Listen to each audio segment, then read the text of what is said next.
Johnny master. ఇతని గురించి తెలుగు ప్రేక్షకులకి ప్రత్యేకంగా పరిచయం చేయాల్సిన అవసరం లేదు. తెలుగు, తమిళ, హిందీ భాషల్లో స్టార్ కొరియోగ్రాఫర్గా దూసుకెళ్తున్న జానీ మీద తన దగ్గర అసిస్టెంట్గా పనిచేస్తున్న శ్రేష్ఠ అనే అమ్మాయి తనని అత్యాచారం చేసి లైంగిక వేధింపులకు గురి చేశాడని పోలీసులకు కంప్లైంట్ ఇచ్చింది. ఇక అలా తనకి సినిమాలలో ఛాన్స్ ఇప్పిస్తానని ముంబై, చెన్నై లాంటి ప్రాంతాలకు తీసుకెళ్లి తనపై అత్యాచారం చేశాడని, అలాగే హైదరాబాద్లోని తన నివాసంలో పలుసార్లు బలవంతంగా తన కోరికలు తీర్చుకునేవాడని, మతం మార్చుకుంటే తనని పెళ్లి చేసుకుంటానని వేధించేవాడని, అతని భార్య కూడా అతనికి సపోర్ట్ చేస్తూ పక్కనే ఉండి అతన్ని గదిలోకి పంపించేదని, ఒకవేళ తనని ఎదిరిస్తే కొట్టి తిట్టేదని శ్రేష్ఠ పోలీసులకి చెప్పడంతో జానీ మీద 376, 506, 323/2M సెక్షన్ల ప్రకారం అత్యాచారం, బెదిరింపులు, గాయపరచడం లాంటి కేసుల్ని నమోదు చేయగా ఈ విషయం మీడియాలో బయటికి రావడంతో అప్పటి నుండి జానీ పరారీలో ఉన్నట్టు తెలుస్తోంది. అసలు 2015లో జానీకి 6 నెలలు జైలు శిక్ష ఎందుకు పడింది? జానీ ఆత్మహత్య ప్రయత్నం ఎందుకు చేశాడు? నిజంగానే తన దగ్గర ఉన్న అమ్మాయిల్ని లైంగికంగా వాడుకునేవాడా అనే నమ్మలేని నిజాలు ఇప్పుడు ఈ వీడియోలో తెలుసుకుందాం. మీరు మాత్రం వీడియోను పూర్తిగా చూడండి.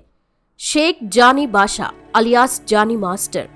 ఇతను 1980 జూలై 2న ఆంధ్రప్రదేశ్లోని నెల్లూరులో ఒక మధ్యతరగతి ముస్లిం ఫ్యామిలీలో జన్మించాడు.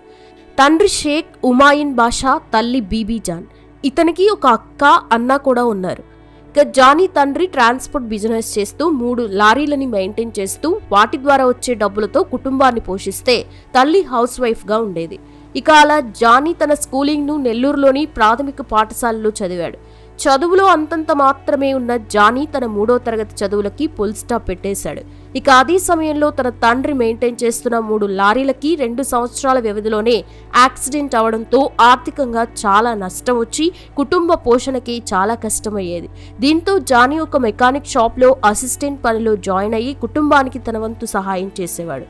అంతేకాకుండా నెల్లూరులో జరిగే బరాత్లోనూ, శవయాత్రల్లోనూ డాన్స్ చేస్తూ కొంతవరకు డబ్బుల్ని సంపాదించేవాడు. ఇక అలా జానీ డాన్స్ చూసి అందరూ పొగడ్డంతో ఒక ఆర్కెస్ట్రా ట్రూప్లో జాయిన్ అయ్యాడు. ఇక అక్కడే తన డాన్స్ స్కిల్స్ని కూడా మెరుగుపరుచుకోవడం, ఊర్లో జరిగే చిన్న చిత్తగా షోస్లో అంతగా డబ్బులు కూడా రాకపోవడంతో సినిమాలకు వెళ్ళి తన టాలెంట్ ఏంటో ప్రూవ్ చేసుకోవాలనుకున్నాడు. ఇక ఇదే విషయం తన తండ్రికి చెప్పగా మొదట్లో ఒప్పుకోలేదు. కానీ జానీ పట్టు వదిలిని విక్రమార్కుల్లా ఉండడంతో వేరే దారి లేక అతన్ని పంపించడం జరిగింది.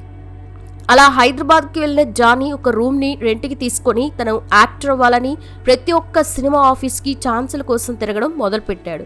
అలా కలిసిన ప్రతి డైరెక్టర్ ఛాన్సులు లేవని చెప్పడంతో తానే డైరెక్టర్ అవ్వాలని డిసైడ్ అయ్యాడు. ఇక చదవడం, రాయడం రాని జానీ తాను అనుకున్న స్టోరీని ఒక ఫ్రెండ్ సహాయంతో రాయించి స్టార్ హీరోలతో డైరెక్షన్ చేయాలని 6 మంత్స్ ట్రై చేసినా ఎవ్వరూ ఇంట్రెస్ట్ చూపించకపోవడంతో ఎటువంటి ప్రయోజనం కలగలేదు. దీంతో ఆర్థికంగా ఇబ్బందులు ఎదురై రూమ్ రెంట్ కట్టడానికి మరియు తినడానికి కూడా డబ్బులు లేని పరిస్థితి రావడంతో జానీ మళ్ళీ నెల్లూరుకి వెళ్ళిపోయాడు. ఇక అలా ఇంటికి వెళ్ళాక ఇతని తల్లి జానీతో ఒక పక్క సరిగ్గా చదువుకోక, మరోవైపు కుదురుగా ఒక పని చేయకుండా ఇలా గాలికి తిరిగితే భవిష్యత్తులో దేనికి పనికి రాకుండా పోతావని తిడుతూ తరచూ అవమానించడంతో మానసికంగా కుంగిపోయిన జానీ కుటుంబానికి బరువు కాకూడదని తన చేయిని గాయపరుచుకొని బలవన్మరణానికి కూడా పాల్పడ్డాడట. కానీ సరైన సమయానికి ఇతన్ని అన్న చూసి హాస్పిటల్లో చేర్పించగా జానీ ప్రాణాలతో బయటపడ్డాడు. ఇక అలా ఇంట్లో ఉండి కుటుంబం మీద ఆధారపడకూడదని మళ్ళీ హైదరాబాద్కి వెళ్ళి తన లక్ని ట్రై చేయాలనుకున్నాడు. కానీ ఈసారి యాక్టర్గా కాకుండా తనకు తెలిసిన డాన్స్ ద్వారా ప్రూవ్ చేసుకోవాలని 2003లో హైదరాబాద్కి వెళ్ళి డాన్సర్గా ట్రై చేస్తూ ప్రతి ఒక్క ఆఫీస్కి వెళ్ళి ఛాన్స్ అడగ్గా అదే సమయంలో ఒక మేనేజర్ ఇతనితో మాట్లాడుతూ డాన్సర్ అవ్వాలంటే ఆఫీసుల చుట్టూ తిరిగితే ప్రయోజనం లేదని, యూనియన్కి వెళ్ళి డాన్సర్ కార్డ్ తీసుకుంటే ఛాన్సులు వస్తాయని చెప్పడంతో జానీ డాన్స్ యూనియన్ దగ్గరికి వెళ్ళి కార్డ్ కోసం అడగ్గా అందుకు వారు 20,000 రూపాయలు అవుతుందని చెప్పడంతో జానీకి ఏం చేయాలో తెలియని పరిస్థితిలో పడ్డాడు. ఇక ఒకవైపు చేసేదేం లేక మరోవైపు తన తండ్రిని కూడా అడగలేక అన్నయ్యకి ఈ విషయం చెప్పడంతో అతను అప్పు చేసి మరి 20,000 రూపాయలు పంపడంతో జానీ మాస్టర్ కార్డుని తీసుకోవడం జరిగింది. ఇక అలా అప్పటి నుండి బ్యాక్గ్రౌండ్ డాన్సర్గా వెళ్తూ తన డాన్స్ స్కిల్స్ని కూడా మెరుగుపరుచుకోవడానికి రాకేష్ మాస్టర్ దగ్గర డాన్స్ క్లాస్లోకి వెళ్తూ ఉండేవాడు. ఇక అలా స్టార్ హీరోస్ మూవీస్లో బ్యాక్గ్రౌండ్ డాన్సర్గా వెళ్ళినప్పుడు తన దగ్గరున్న స్టోరీస్ని వారికి చెప్తూ ఛాన్సులు అడగ్గా ఇది చూసిన డాన్స్ మాస్టర్స్ స్టేజ్లో జానీకి వర్క్ ఇవ్వడమే మానేశారు. అయినా ఇదంతా పట్టించుకొని జానీ తన టాలెంట్ని ఎలాగైనా ప్రూవ్ చేసుకోవాలని కొన్ని రియాలిటీ షోస్కి ఆడిషన్స్ ఇచ్చేవాడు. ఇదిలా ఉంటే ఇతని టాలెంట్ని చూసిన రాకేష్ మాస్టర్ డి ప్రోగ్రాంలో ఒక టీమ్కి కొరియోగ్రాఫర్గా ఛాన్స్ ఇప్పించాడు. అలా జానీ 2007లో డాన్స్ మాస్టర్గా ఇండస్ట్రీలో తన అరంగేటం చేశాడు అని చెప్పొచ్చు. అలా అప్పటి నుండి ఒకవైపు షోస్ చేస్తూనే మరోవైపు సినిమాల్లో కొరియోగ్రాఫర్ అవ్వాలని ట్రై చేయగా అదే సమయంలో ఎస్ఎస్ రాజమౌళి తీబోయి మగధీరాలో కొత్త కొరియోగ్రాఫర్స్కి ఛాన్స్ ఇస్తున్నాడని తెలుసుకొని జానీ డీ షో ద్వారా వచ్చిన డబ్బులన్నీ పెట్టి ఒక సాంగ్ చేసి ఎస్ఎస్ రాజమౌళికి డెమోగా పంపించడం జరిగింది. కానీ అప్పుడైనా ఇప్పుడైనా ఒక మూవీ గురించి హైప్ రావడానికి డైరెక్టర్స్, ప్రొడ్యూసర్స్ ఆడిషన్స్ అనే స్టంట్స్ని చేస్తారే తప్ప కొత్త వాళ్ళకి స్టార్ మూవీస్లో ఛాన్సులు ఇవ్వరు.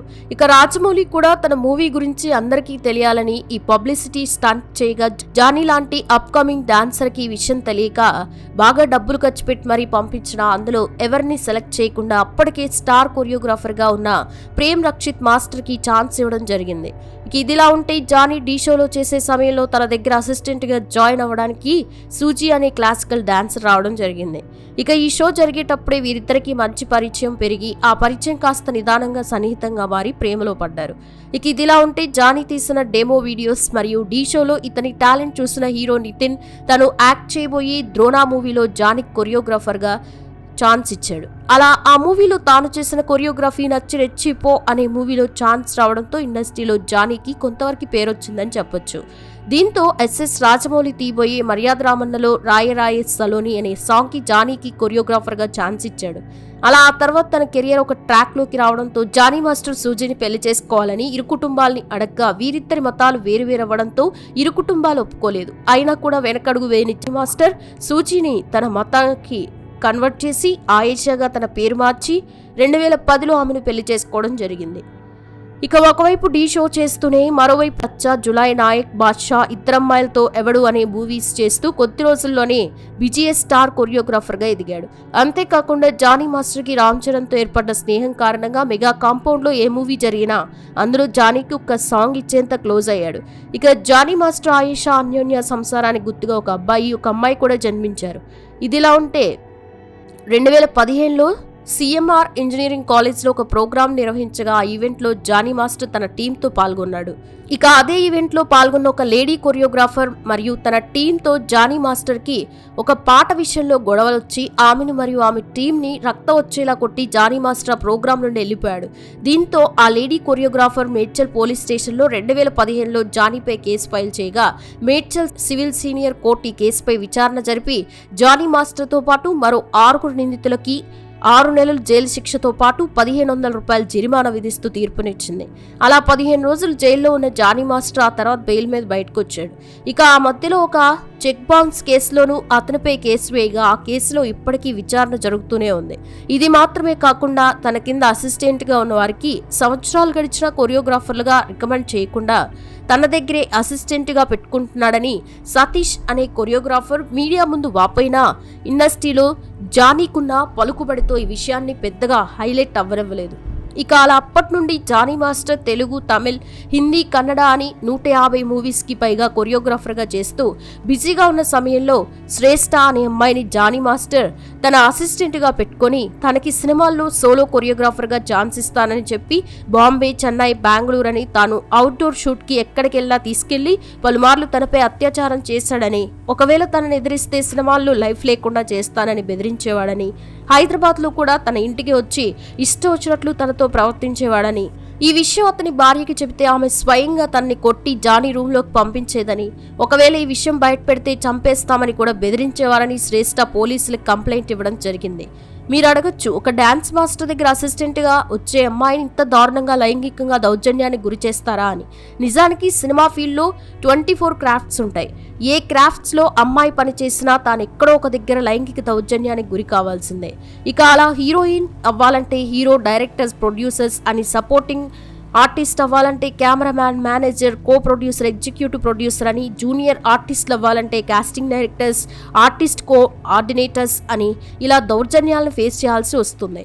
ఒక డాన్సర్ల విషయానికి వస్తే బ్యాక్గ్రౌండ్ డాన్సర్ అవ్వాలంటే 2,50,000 నుండి 3 లక్షల రూపాయలు కట్టి యూనియన్ కార్డు తీసుకోవాలి. కార్డు తీసుకున్నాక ఛాన్స్ రావాలంటే జానీ లాంటి కొరియోగ్రాఫర్స్ కి సపోర్ట్ చేయాల్సి ఉంటుంది. ఒకవేళ ఆ కొరియోగ్రాఫర్స్ కి ఎదురు తిరిగితే డబ్బులు కట్టినా బ్యాక్గ్రౌండ్ డాన్సర్స్ గా కూడా ఛాన్సులు రావు. ఇక కొరియోగ్రాఫర్లకి అసిస్టెంట్ గా పనిచేసేవారు కూడా ఈ దౌర్జన్యాలను ఎదుర్కోవాల్సిందే. ఎందుకంటే ఒక మూవీలో ఛాన్స్ కావాలంటే అంతకుముందే పేరున్న కొరియోగ్రాఫర్ దగ్గర అసిస్టెంట్ గా చేసి ఉండాలి. అప్పుడే వారిని డైరెక్టర్స్ కానీ ప్రొడ్యూసర్స్ గా కానీ ఎంచుకుంటారు.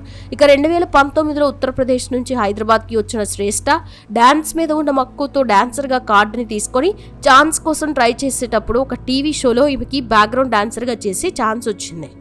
అదే షోలో జానీ మాస్టర్తో శ్రేష్ఠకి పెరిగిన మంచి సాన్నిహిత్యం కారణంగా ఒక టీంకి కొరియోగ్రాఫర్గా చేసే ఛాన్స్ ఇచ్చాడు. కానీ శ్రేష్ఠకి సినిమాలో కొరియోగ్రాఫర్ అవ్వాలని ఇంట్రెస్ట్ ఉండడంతో జానీ మాస్టర్కి అసిస్టెంట్గా ఉంటూ అతను బలవంతం చేసిన ఓపిక పట్టేది. ఇక అలా జానీ మాస్టర్ 4 సంవత్సరాల నుండి శ్రేష్ఠని వాడుకునేవాడు తప్ప ఆమెకి సినిమాలో ఛాన్స్లు ఇవ్వకపోవడంతో శ్రేష్ఠ జానీ మాస్టర్ను వ్యతిరేకించడం మొదలుపెట్టింది. ఇదిలా ఉంటే ఇండస్ట్రీలో ఉండే కొంతమంది డైరెక్టర్స్, ప్రొడ్యూసర్స్ కొరియోగ్రాఫర్ల భార్యలకి తమ భర్తలు వేరే హీరోయిన్తో అసిస్టెంట్లతో లైంగిక సంబంధం పెట్టుకున్నారని తెలిసినా చాలా మంది సైలెంట్ గా ఉంటూ సపోర్ట్ చేస్తే కొంతమంది మాత్రం తట్టుకోలేక విడాకులు తీసుకొని విడిపోతారు. ఇక అలా జానీ మాస్టర్ భార్య తన భర్తకి సపోర్ట్ చేస్తూ అమ్మాయిల విషయంలోనూ ఎంకరేజ్ చేసేది. ఇక ఇండస్ట్రీలో ఇవన్నీ కామనే కాబట్టి ఎవరు బయటకు వచ్చి చెప్పరు. ఒకవేళ చెప్తే వారి సినిమా కెరియర్ కి అక్కడికే ఫుల్ స్టాప్ పడుతుందని చెప్పొచ్చు. అలా జానీ మాస్టర్ మరియు అతని భార్య శ్రేష్ఠకి మత మార్పిడి చేసి జానీతో రెండో పెళ్లి చేయాలని ట్రై చేయగా సినిమాలో ఎంత సాధించాలని వచ్చిన శ్రేష్ఠ జానీ మాస్టర్ శ్రేష్ఠలతో విసుగు చెందిపోయింది. దీంతో జానీపై కంప్లైంట్ ఇవ్వగా 3 గంటల పాటు ఆమె స్టేట్మెంట్ ను రికార్డ్ చేసిన పోలీసులు మొదట జానీ మీద 0 ఎఫ్ఐఆర్ ని నమోదు చేసి ఇదే విషయంపై జానీ మాస్టర్ కి ఫోన్ చేయగా స్విచ్ ఆఫ్ రావడంతో తన భార్యకి ట్రై చేసినా ఫోన్ లిఫ్ట్ చేయకపోవడం, అందుకు తోడు తన అసిస్టెంట్ ఫోన్లు కూడా స్విచ్ ఆఫ్ రావడంతో బాధితురాలు ఫిర్యాదు మేరకు జానీపై 3 కేసులు నమోదు చేశారు. ఇక అలా అప్పటి నుండి మీడియాలో ఈ వార్తలు హల్చల్ అవుతూనే ఉన్నాయి. దాంతో జానీ మాస్టర్ మరియు అతని అసిస్టెంట్లు పరారీలో ఉన్నట్టు తెలుస్తోంది. ఇక అతని బిహేవియర్ పై జనసేన పార్టీ కూడా ఆగ్రహం వ్యక్తం చేసి జానీ మాస్టర్ని పార్టీకి సంబంధించిన విషయాలకి దూరంగా ఉండాలని ఆదేశించింది. ఇక అలా శ్రేష్ఠని పోలీసులు వైద్య పరీక్షకి అనుమతించగా అందులో ఆమెపై అఘాయిత్యం జరిగిందని కన్ఫర్మ్ అయితే జానీని అరెస్ట్ చేసే సూచనలు ఎక్కువగానే ఉన్నాయని చెప్పొచ్చు. నిజానికి సినిమా ఇండస్ట్రీలో బలవంతం అనేది ఏమీ ఉండదు. ఇక్కడ గివ్ అండ్ టేక్ పాలసీ ఉంటుంది. ఒకవేళ ఇది ఇష్టంగా జరిగినా అమ్మాయికి చెప్పినట్టు ఛాన్సులు గానీ డబ్బులు గానీ ఇవ్వకపోతే ఇలా బయటకు వచ్చి అత్యాచారంగా ప్రకటిస్తారు. ఇక 2019 నుండి 2024 వరకు శ్రేష్ఠ ఈ వేధింపులను భరించకుండా మొదటిసారి జరిగినప్పుడే చెప్పుంటే ఈమెకి అప్పుడే న్యాయం జరిగేది. ఈ ఇన్సిడెంట్లో తప్పెవరిది అని మీరు అనుకుంటున్నారు? మీ అభిప్రాయాన్ని తప్పకుండా కామెంట్ సెక్షన్లో కామెంట్ చేయండి.